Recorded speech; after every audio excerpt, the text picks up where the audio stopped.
You're listening to Big World Network.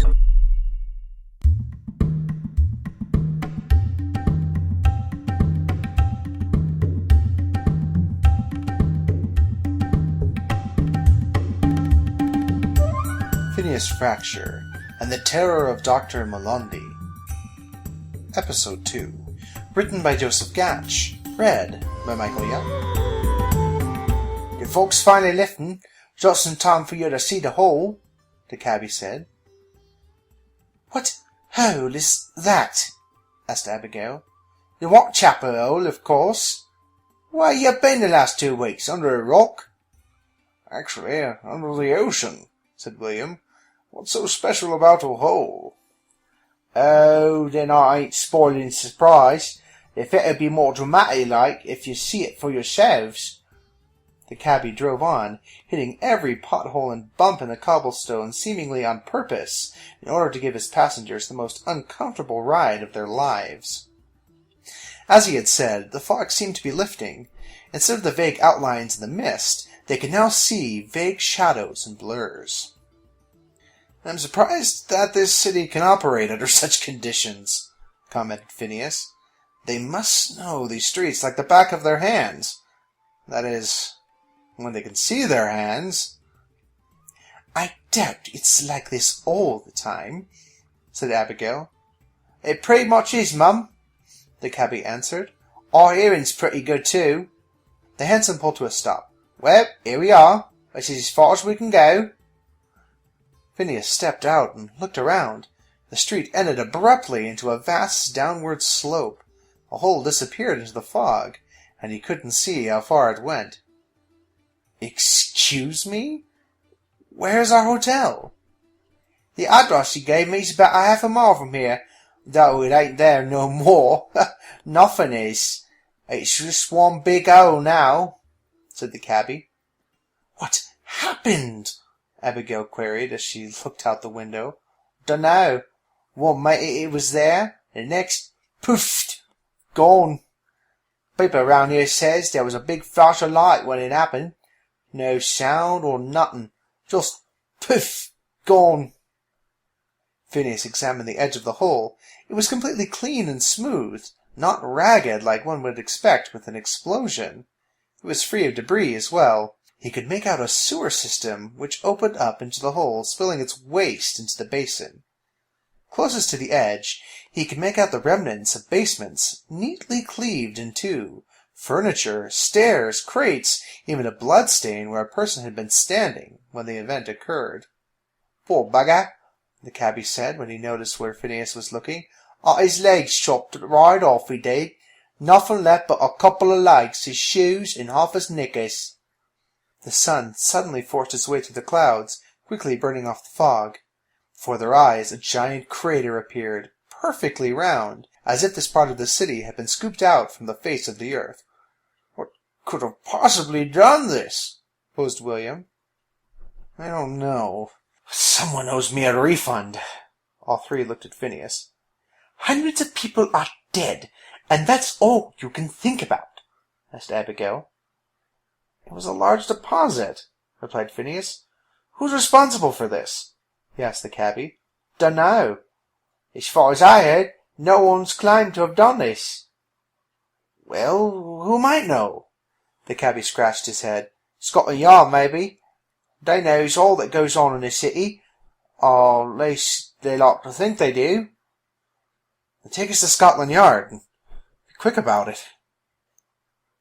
Phineas and friends stood outside Scotland Yard after the cabbie had unceremoniously thrown their bags off the handsome roof, and tore down the road, cursing and finishing with, "I'll take a bath, you smell like a bucket of whitefish."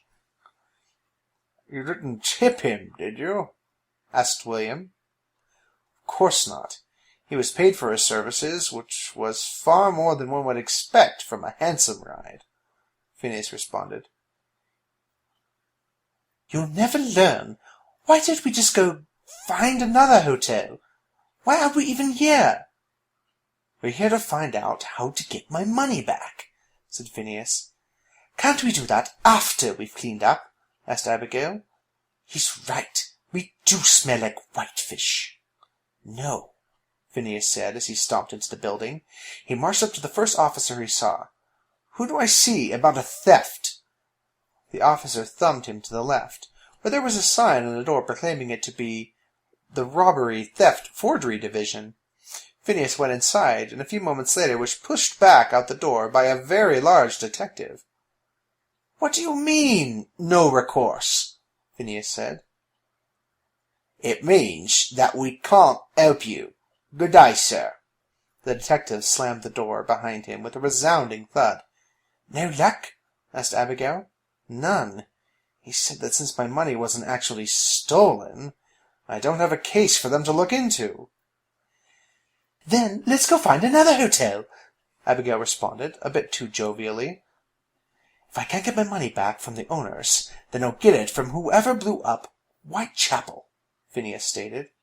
A young female constable, hardly older than Phineas, looked up from some files that she was reading. "Did you lose someone in the business down on the East End?" "Not someone. $300 on a hotel deposit," rooted Phineas. "That's a lot of money. But there are no hotels in that area." "Of course there are." Phineas pulled out the brochure from the hotel and handed it to the woman. "Here it is. Osborne Street." The woman looked it over. "This is from 1832. There hasn't been a hotel there in over 30 years. That's the location of a—" She looked around and lowered her voice. "A house of ill repute, if you get my meaning." "You sent $300 to a whorehouse? That's where we were going to stay?" said Abigail, a bit too loudly. Phineas cringed. "How was I supposed to know? I wrote them letters. They responded very nicely. It seemed legitimate. I didn't know." "What would you pay $300 for a hotel?" asked the constable. "Nothing is that expensive around here, especially in Whitechapel. Why, one of the women would only cost you—" "I get the point," said Phineas. "Why would you spend that much on a hotel? You never spend more than what you think is a fair price," asked Abigail. "Well, I wanted to make the trip memorable. For you," stated Phineas. "And it hasn't already been?" cut in Abigail. "I'm Constable Arabella Fuller, by the way," the young constable interjected. "I've been looking into the destruction since it happened. I was just outside the area when it occurred. It was impossible, to say the least." "But it was possible. It happened," retorted Phineas. "So, how dedicated are you to looking into this? Any leads?" "Not really. It's more of a godsend to the people of the city. The wastrels are gone. No one rich died. No one cares." "Someone must care, besides me. Isn't anyone up to the challenge?" asked Phineas. "There is one. That gentleman over there, and his associate," said Constable Fuller. "You mean the one in the funny hat?" "He's called a deerstalker. They wear them out in the country," said William. "What? I read upon the customs before we came." "He's also the greatest detective in London. He's also the greatest detective in London, in the world even," said Constable Fuller. "Would he be interested in looking into this for us?" "I don't think so. He is already working on a big missing persons case. A housekeeper claimed that her master has disappeared, but that gentleman who they are talking to claims that the man, his friend, built a time machine and went into the future. Preposterous, isn't it?" "I've heard worse." "Well, I'm sure the gentleman will catch up to his friend eventually. So, there is no one who can help me?" asked Phineas. "I might be persuaded to keep at it. This is the type of case that will make me inspector.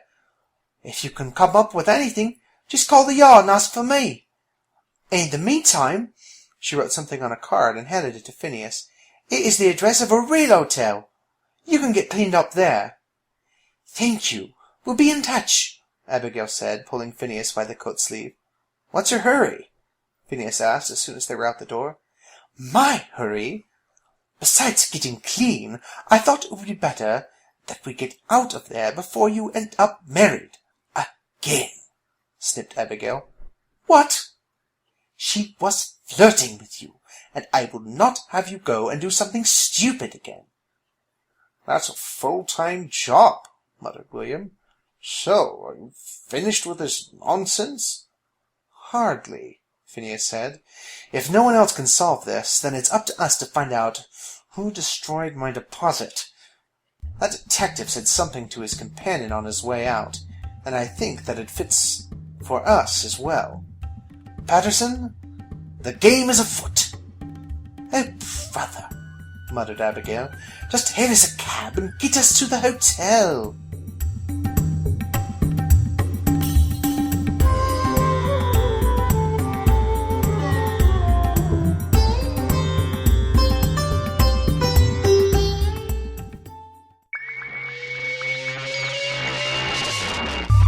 You're listening to Big World Network.